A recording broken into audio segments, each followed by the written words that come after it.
इस तरह चक्रव्यूह में फंसकर वीरगति को प्राप्त हो गए थे वीर अभिमन्यु।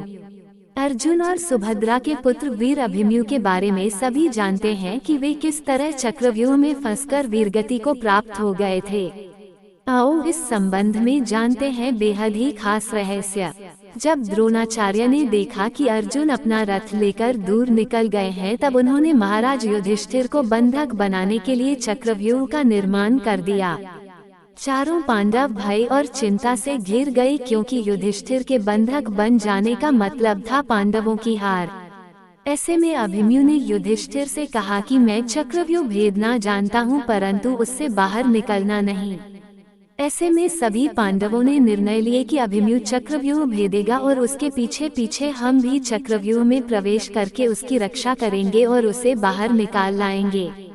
प्रारंभ में यही सोचा गया था कि अभिमन्यु व्यूह को तोड़ेगा और उसके साथ अन्य योद्धा भी उसके पीछे से चक्रव्यूह में अंदर घुस जाएंगे।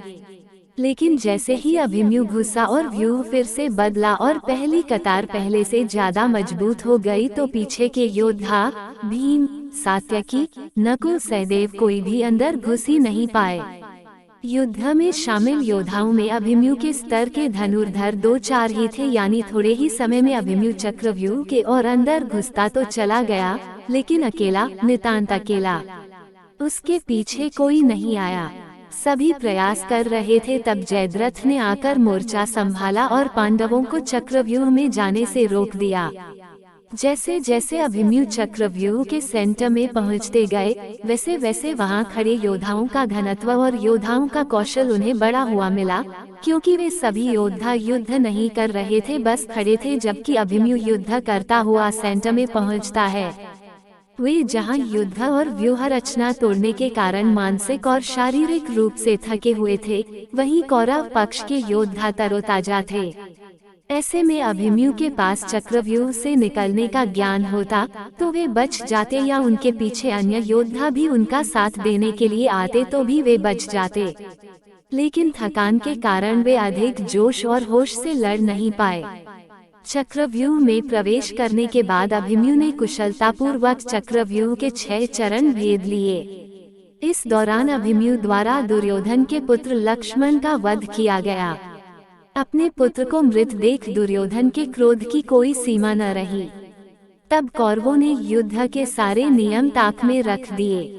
6 चरण पार करने के बाद अभिमन्यु जैसे ही 7वें और आखिरी चरण पर पहुँचे, तो उसे दुर्योधन, कर्ण, द्रोणाचार्य आदि सहित 7 महारथियों ने घेर लिया।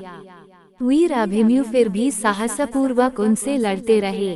सातों ने मिलकर अभिमन्यु के रथ के घोड़ों को मार दिया।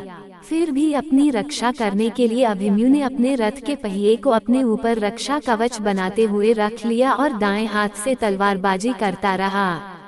कुछ देर बाद वीर अभिमन्यु की तलवार टूट गई और रथ का पहिया भी चकनाचूर हो गया।